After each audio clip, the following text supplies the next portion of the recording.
Merci. Bonjour. Oui, souvent les gens s'attendent à voir un vélo derrière eux et ils se font doubler par un pouce-pouce. Bon ben voilà, bonjour, donc je m'appelle Anne-Sophie. Moi je fais partie donc de l'ASBL, donc Namuring, qui travaille en collaboration avec l'Office du tourisme dans la gestion des pouce-pouces. Donc moi à la base, je m'occupais avant tout du secrétariat et c'est vrai qu'un jour il fallait un conducteur supplémentaire et donc je me suis proposée pour justement conduire ces petits véhicules. Donc j'ai eu une après-midi de formation, notamment pour passer donc entre les petits piquets du piétonnier, passer entre les terrasses et donc ici donc depuis 1 an et demi, je pilote donc ces petits véhicules. Radio Guidage, RCF. C'est un vélo donc, sur lequel on a mis donc, une armature donc, en plastique blanc. Et donc ça ressemble, moi je trouve, à un petit vaisseau spatial comme ça. Ils sont super mignons, tout blanc comme ça. Et alors donc, il y a le logo donc, de l'Office du tourisme, donc un joli petit cœur. Donc moi je trouve ça en plus super mignon. Qui dit fleuve dit bateau. Oui. Et là, c'est une petite marina. C'est ça, donc c'est la plage d'Amé. Et donc c'était un endroit très prisé à l'époque, donc justement les jeunes gens allaient se retrouver là-bas donc pour profiter du beau temps. Alors les pouce-pouces ont été instaurés à Namur l'année dernière, donc ça a été un beau succès. Nous avons 3 pouce-pouces. Dès aujourd'hui, ils sont là chaque jour à partir de 11h à Namur dans le centre-ville. Et donc on offre 3 promenades différentes aux touristes. Alors une petite promenade de 30 minutes dans le vieux Namur. Donc ça permet d'aller dans les rues piétonnes, de voir, d'admirer l'architecture de Namur, de pouvoir, je dirais, découvrir les petits commerces indépendants, parce que c'est ça qui fait la richesse de Namur. Au-delà des commerces que l'on trouve un peu partout, on a vraiment une grande quantité de commerces de qualité et donc c'est à montrer évidemment aux touristes. Alors 2 balades aussi plus longues, d'1 heure, une qui va de l'autre côté de la Meuse, qui découvre Jambes et toute son architecture art déco, et une 3e, celle que nous faisons aujourd'hui avec la découverte de la vallée de la Meuse jusqu'à Wépion. Wépion, la terre de la fraise de Wépion, cette délicieuse fraise bien sucrée et de grande qualité. Et donc on l'a vu ici en se promenant, donc c'est une vallée très verte avec de belles maisons, un endroit très calme. On a la chance de faire cette promenade sous le soleil et donc c'est vraiment une balade intéressante et ça permet de montrer que Namur est donc une belle ville, une ville d'eau où on trouve à la fois de la ville et à la fois je dirais des paysages bucoliques très intéressants et je dirais dans un écrin de verdure important. Alors ici à votre gauche, donc on a le rocher de Névio. Et justement, donc on parle, donc dans les guides, on parle justement donc de ce paysage comme du pittoresque de la Suisse. Donc vous voyez qu'on a des très très beaux rochers dans la vallée de la Meuse. Et donc ils étaient très prisés par le roi Albert Ier. Donc il venait justement faire de l'alpinisme. Et donc il y venait en cachette, donc pour être tranquille, et il se faisait passer pour un médecin. Donc ça lui permettait de discuter avec les gens, et notamment donc avec les passeurs d'eau. Et justement, le roi Albert Ier, donc il est mort à Namur, à Marche-les-Dames, en faisant justement de l'alpinisme. Et c'est parce qu'il y allait incognito que ça a largement ralenti les recherches. D'accord. Et donc dans les années 30, on n'avait pas de GSM sur soi, et donc ça a été très difficile de même trouver un téléphone, une lampe de poche pour venir le sauver, et c'est comme ça donc qu'il est décédé. Bonjour.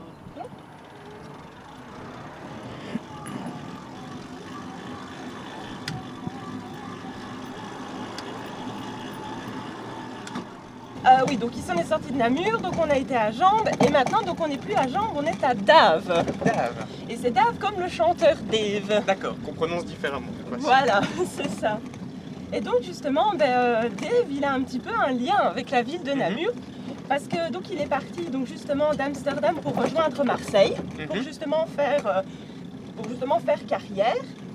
Et arrivé à Namur, il n'avait plus d'argent. D'accord. Et donc il a dû mendier tout en chantant. Okay. Et donc il a un peu commencé sa carrière à Namur. Mais il faut savoir qu'on se moquait un peu de lui parce que justement à Dave il y a un asile de fous pour les hommes. Et quand on lui demandait comment il s'appelait, il disait Dave et les gens rigolaient un peu de lui. Et alors il y a également donc à Jambes une rue de Dave et donc on lui a offert justement donc, le petit panneau avec le nom de la rue. Et donc ici l'île que l'on voit à notre gauche, donc c'est l'île de Dave. Et c'est la plus grande île de Belgique. D'accord.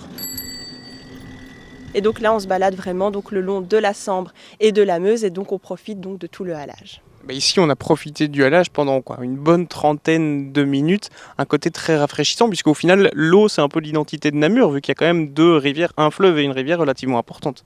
Oui, c'est exactement ça. Donc c'est vraiment donc, le fait de se rafraîchir, de profiter également de tout ce que nous offre justement la Meuse. Donc on a les îles, on a, vous avez vu, les canards, les cygnes, on a également toute la biodiversité, ainsi que tous les petits bateaux. Donc c'est super agréable donc, justement de se balader en bord de Meuse.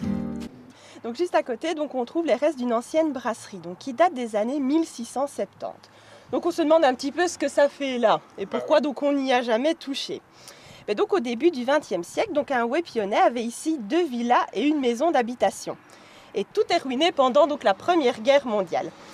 Et donc la veuve céda le terrain à la commune de Wépion à condition donc, de conserver les ruines de la maison.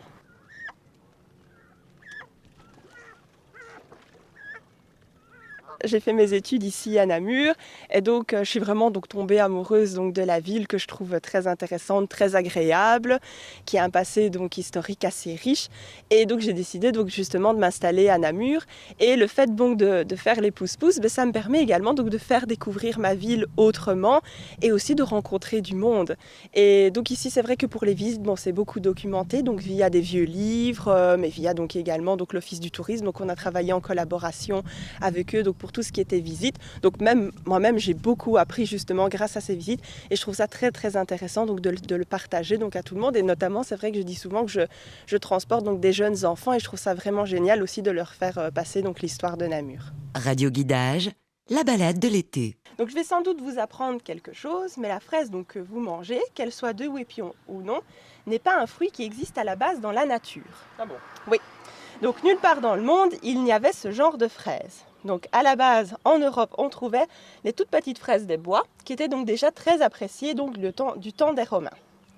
Donc la fraise que l'on mange désormais sont en fait un croisement qui s'est fait par hasard entre une fraise du Canada, ramenée par Cartier au XVIe siècle, et une fraise du Chili, ramenée par un officier français du XVIIIe siècle. Donc alors, pourquoi la fraise a-t-elle connu un tel essor à Wépion à partir de la fin du XIXe siècle? Tout d'abord parce qu'il y avait beaucoup de terres cultivables ici. Et le versant est orienté à l'est et l'irrigation est donc bonne, ce qui remplit vraiment les critères de la culture. Et donc grâce à la différence d'altitude et de température, la saison est prolongée de plusieurs semaines. Donc il y a également le tourisme qui a justement permis l'essor de la fraise et le tram qui me permettait facilement de distribuer la fraise à Namur mais aussi à Charleroi ou à Bruxelles avec le train. Et donc ce qui fait que la caractéristique de la fraise de Wépion, c'est la manière aussi dont elle est cultivée et distribuée, car elle est cueillie beaucoup plus mûre et donc elle doit être rapidement distribuée, ce qui fait que naturellement elle a beaucoup plus de goût.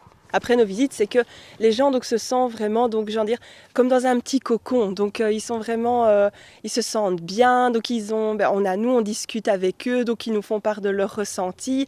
Et puis même ils peuvent continuer à discuter entre eux et tout. Il n'y a pas de gêne ni quoi que ce soit. Et donc c'est vrai que tout le monde en plus peut le faire. Donc on a justement eu une personne aveugle. Donc elle voyait.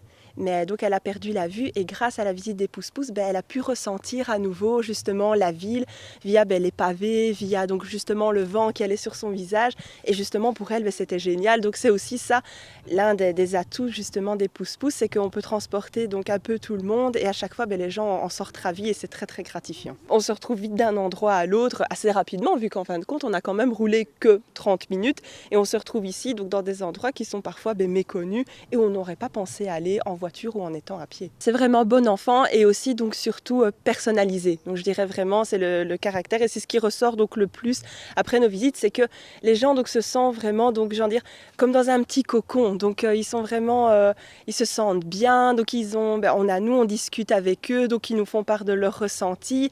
Et puis même ils peuvent continuer à discuter entre eux et tout. Il n'y a pas de gêne ni quoi que ce soit. Et donc c'est vrai que tout le monde en plus peut le faire. Donc on a justement eu une personne aveugle. Donc elle voyait, mais donc elle a perdu la vue et grâce à la visite des pousse-pousse, elle a pu ressentir à nouveau justement la ville via les pavés, via donc justement le vent qui allait sur son visage et justement pour elle c'était génial. Donc c'est aussi ça l'un des atouts justement des pousse-pousse, c'est qu'on peut transporter donc un peu tout le monde et à chaque fois les gens en sortent ravis et c'est très très gratifiant. Vous êtes namuroise, vous? Non, moi je viens de la région de Charleroi à la base. Et vous dites que vous êtes tombée amoureuse de la ville de Namur, la capitale de la Wallonie, ici en Belgique. Quelles sont pour vous les principales qualités justement de cette ville, de cette capitale wallonne? Mais moi, c'est donc son passé historique, mais également donc sa quiétude. Donc je dis, on se sent bien à Namur, donc on aime se balader à Namur. Et c'est vrai que c'est une toute autre ambiance. Donc c'est vrai qu'on dit des Namurois donc qui sont lents, mais c'est vrai que ce sont des gens très calmes et tout, très agréables. Et c'est vrai que moi, j'ai vraiment donc bien apprécié de rencontrer justement la population. Et puis il y a plein de bars, de restaurants, le shopping. Franchement, c'est génial. Donc pour les dames qui nous écoutent, venez à Namur pour le shopping, c'est top aussi. Et puis il y a plein de petites activités à faire, donc on peut se balader le long de la Sambre, de la Meuse. Quand il fait bon, on peut aller aussi sur la citadelle. Donc c'est vraiment donc une ville avec multiples facettes et c'est ça qui m'a vraiment attirée. La lenteur, c'est un peu la définition des Namurois. En rigolant, bien sûr, c'est même le symbole de la ville au final. Exactement, vu que le symbole de Namur, donc c'est l'escargot. Et donc c'est vrai que les Namurois, ils se laissent vivre et c'est ça qui est chouette parce que moi je vois bien la différence venant du Hainaut. Je suis beaucoup plus rapide et c'est vrai que j'ai vraiment vu une différence et maintenant c'est vrai que je suis beaucoup plus calme et je me suis vraiment donc adaptée à la ville et c'était vraiment génial. En tout cas, c'est une ville qui est bénie, on l'a dit, par 2 cours d'eau relativement majestueux. Et ça aussi, le cours d'eau, la fraîcheur, ça ramène aussi un petit côté... On se laisse aller au final. C'est exactement ça et souvent on peut se sentir en vacances. Moi j'ai souvent aussi les commentaires de certaines personnes qui viennent de Charleroi ou même de Bruxelles qui me disent mais en fin de compte en faisant cette balade en pousse-pousse on se sent vraiment en vacances alors qu'on n'a pas vraiment quitté le Hainaut et qu'on est à 50 km de chez nous. Mais si on fait attention, l'eau au final c'est vraiment synonyme de détente puisque pour se détendre on va où? Eh bien on va à la côte, on va le long de la mer ou on va se détendre le long d'un lac ou d'une rivière. Donc c'est vraiment ça aussi la définition de Namur, c'est vraiment la détente. Moi je dirais vraiment se détendre, flâner et donc profiter. Et pour en revenir à l'eau, donc ici on est vraiment le long de la Meuse, c'est un fleuve relativement important. Depuis qu'on a fait la balade, j'ai pas vu grand monde. Est-ce qu'il y a des péniches qui passent? Est-ce qu'il y a du transport commercial qui passe sur cette partie ici de la Meuse? Oui, il y a quand même des péniches qui passent. Mais alors il y a beaucoup donc, de petits bateaux, il y a aussi beaucoup de jet ski. Oui. Et alors donc il y a aussi donc, les petits rameurs qui passent également. C'est un endroit d'un port de plaisance, mais fort dynamique avec une terrasse sur l'eau pour prendre un verre, avec un tas d'activités comme du paddle, stand de paddle, vous voyez ce que c'est? Donc c'est un genre de planche de surf, mais sans rien d'autre que la planche, très stable, sur laquelle on peut se mettre soit à genoux, mais surtout debout avec une pagaie, et puis on se promène de manière très souple et très, très lente. Ça permet d'admirer le paysage, de voir la citadelle, et vraiment le soir c'est magique d'aller prendre un verre là. Ici il passe beaucoup d'animations et c'est vraiment un gros plus pour Namur aussi. Radio Guidage, la balade de l'été. On a la chance d'avoir plusieurs clubs et plusieurs endroits, je dirais, où on peut profiter de la Meuse. Alors on a la capitainerie qui se trouve à proximité, au pied de la citadelle, à proximité du pont de Jambes. Et là, il y a vraiment moyen de faire plein de choses, découvrir le paddle, de louer des petits bateaux à moteur sans permis. Donc ça peut être l'occasion aussi, en famille, de se promener pendant 1 heure ou 2 sur la Meuse et sur la Sambre. Alors il y a des clubs de kayak où il est possible le week-end de louer des kayaks et de se promener. Il y a des stages d'aviron, mais là il faut plutôt s'inscrire et sur réservation il y a moyen aussi de découvrir l'aviron. Et puis il y a des clubs de voile et tout au long de l'été il y a des animations, il y a des régates, c'est-à-dire des courses. Ça c'est vraiment très insolite et fort prisé. Sur le quai au pied du Parlement, des bed and breakfast, mais aussi des gîtes. On s'est loué toute une péniche pour faire une fête, pour faire des promenades. Donc c'est quelque chose qu'on souhaite vraiment développer à Namur parce que c'est vraiment un tourisme de ville d'eau. Et on veut vraiment que Namur soit reconnue comme une ville d'eau avec un confluent magnifique au pied d'une citadelle. Et à 2 pas d'un centre-ville de charme avec une vieille architecture, avec des petits commerces indépendants. Ça fait aussi la force de Namur. Et donc voilà, c'est vraiment cette image, une ville capitale, régionale, et une ville où il fait beau vivre, et une ville innovante avec plein de choses. Et c'est pour ça que les Pousse-Pousse vont dans ce sens-là aussi, hein, découvrir Namur autrement, découvrir Namur d'une manière calme, profiter de toutes les belles choses de la nature de la vallée de la Meuse. Et c'est vraiment ça qu'on veut vendre, parce que Namur, c'est ça, elle mérite vraiment d'être découverte. Souvent, les gens, quand ils viennent à Namur pour la première fois, se disent « Waouh, je ne m'imaginais pas que c'était si beau ». Et donc, c'est vraiment un coup de cœur en général pour les touristes.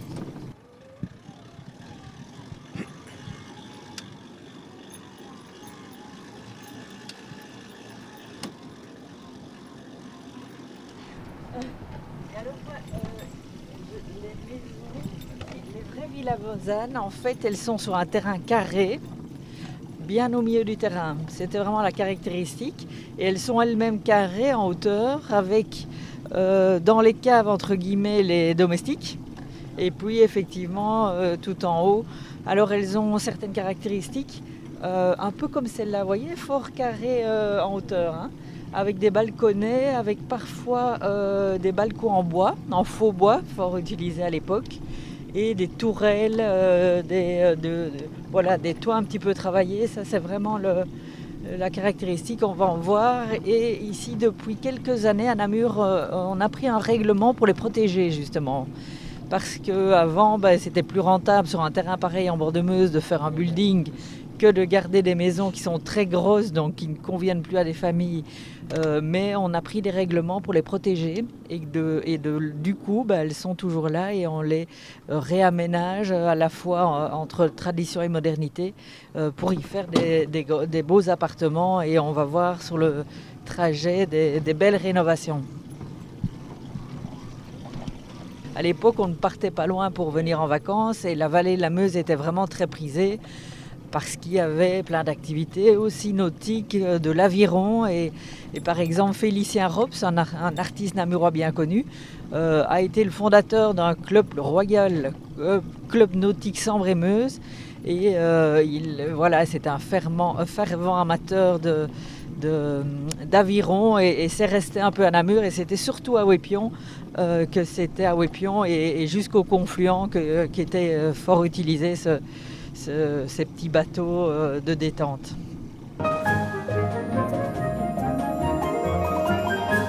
Juste avant de se quitter, je vous propose d'écouter l'intervention d'un acteur célèbre qui parle à sa manière, d'une façon toute particulière, de la ville qu'il aime, la ville de Namur. Et justement, lors de ces balades en pouce-pouce, vous aurez notamment l'occasion de passer juste à côté de la maison de cet acteur. Je ne vous dévoile pas son identité, vous le reconnaîtrez sans doute. Je suis né là, je vis là, j'habite là. Namur, c'est la ville des contrastes, c'est-à-dire que c'est extrêmement bourgeois, et à côté de ça, c'est très pouilleux, quoi. Donc, y a un côté qui a un balai dans le cul et un autre côté qui balaye. Moi, j'adore Namur pour ça. C'est un beau mix de deux cultures qui se croisent. C'est assez bien fait, quoi. Un Français qui arrive à Namur, il s'y retrouve pas. Et chaque fois, je croise des mecs qui sont à 5 mètres de l'endroit qu'ils cherchent. Elle est où la maison de la culture? Ben là. Tu rentres quelque part et tu te dis comment je fais pour en sortir si t'es en voiture. Ils veulent faire tout piétonnier. Plus on avance, plus ça se piétonne. Et en plus, ils ont refait une nouvelle signalisation à Namur. Donc, ils nous ont demandé à un graphiste un peu fou de faire des trucs un peu modernes. Et ça, c'est toujours rigolo. Et tout le monde est paumé.